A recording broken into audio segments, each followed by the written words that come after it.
નમસ્તે મિત્રો, આજના વિડીયોની અંદર આપણે માહિતી મેળવીશું કે કિસાન સમ્માન નિધિ યોજના હેઠળ ખેડૂતને વર્ષે જે 6000 રૂપિયાની સહાય મળે છે, આવા ભારતની અંદર 9 કરોડ ખેડૂત છે જેને આ યોજનાનો લાભ મળે છે। તેમાંથી 20 લાખ ખેડૂત છે તેમને અત્યાર સુધી જેટલી આ યોજના હેઠળ સહાય મળી છે તેના રૂપિયા પરત આપવા પડશે। આ અંગે શું તમારે પણ રૂપિયા પરત આપવા પડશે, આ અંગેનો સમગ્ર મામલો છે તેની માહિતી તમને આજના વિડીયોમાં આપીશું। મિત્રો, આ માહિતી છે તે સરકાર દ્વારા જાહેરાત કરવામાં આવી છે।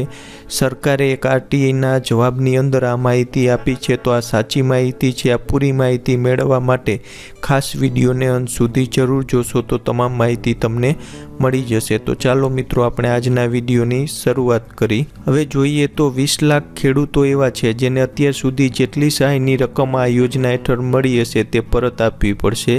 હવે કિસાન સમ્માન નિધિ યોજનામાં લાખો લાભાર્થી છે તે નીકળ્યા છે અયોગ્ય। ગુજરાતની વાત કરી તો 1.64 લાખ લાભાર્થી છે તે અયોગ્ય છે। હવે અયોગ્ય લાભાર્થી પાસેથી પૈસા વસૂલ કરશે મોદી સરકાર। સૌથી વધુ અયોગ્ય લાભાર્થી છે તે પંજાબના છે, તે પછી મહારાષ્ટ્રનો નંબર આવે છે, ત્રીજા નંબરની અંદર ગુજરાત આવે છે ને પછી યુપીનો નંબર આવે છે। એટલે કે સૌથી વધુ અયોગ્ય લાભાર્થી પંજાબના છે અને ગુજરાતની અંદર ત્રીજો નંબર આવે છે કે અયોગ્ય લાભાર્થી છે તેને આ યોજનાનો અંદર ખોટી રીતે પૈસા મેળવ્યા છે, સહાય મેળવી છે। આ યોજનામાં 20.48 લાખ અયોગ્ય લાભાર્થીઓ છે તેમણે 1364 કરોડ રૂપિયા છે તે પચાવી માર્યા હોવાનું સામે આવ્યું છે।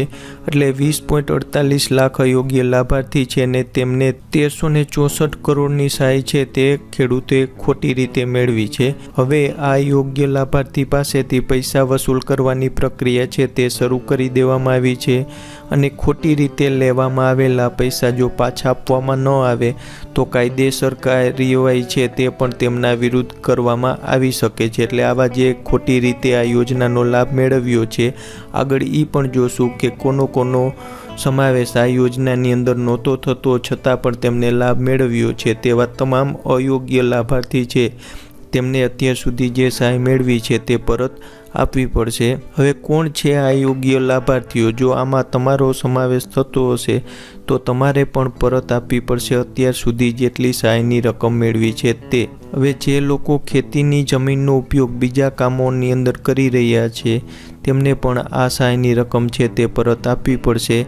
જે ખેડૂત ખેતી કરે છે પણ ખેતર બીજાના નામ પર છે તે આ યોજનાનો લાભ ન લઈ શકે।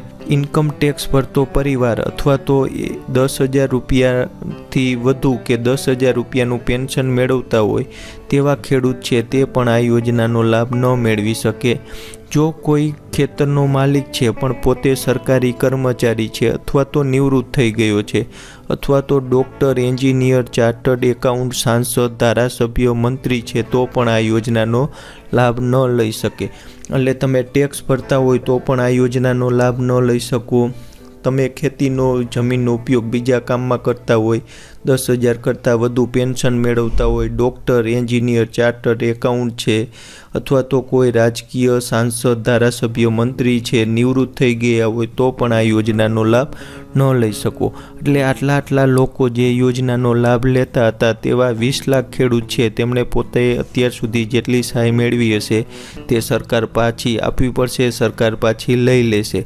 આ અંગેની ઓફિશિયલ માહિતી સરકારની વેબસાઇટ ઉપર પણ છે, આપણે તે પણ જોઈએ। મિત્રો, તમે કિસાન સમ્માન નિધિ યોજનાની ઓફિશિયલ સાઇટ ઉપર આવશો, અહીંયાથી અંગ્રેજીની જગ્યાએ ગુજરાતી સિલેક્ટ કરી લેશો એટલે તમામ માહિતી ગુજરાતીમાં આવશે। ત્યાં તમે સ્ક્રોલ કરી નીચે જશો તો અહીંયાથી તમને તે પણ જાણવા મળશે કે આ યોજનામાંથી કોને બાકાત રાખવામાં આવ્યા છે। અહીંથી તમે જોઈ શકો છો યોજનામાં બાકાત કરીને છે, ગુજરાતીની અંદર જ માહિતી આપેલી છે। અહીંયા જે માહિતી આપેલી છે તે તમામ લોકો છે તે ખેડૂત હોય તો પણ આ યોજનાનો લાભ ન લઈ શકે।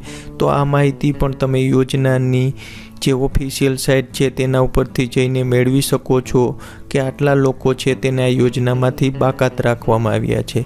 તો મિત્રો ખાસ જે લેટેસ્ટ માહિતી હતી કે કિસાન સન્માન નિધિ યોજનાને લગતી તે તમને આપી છે।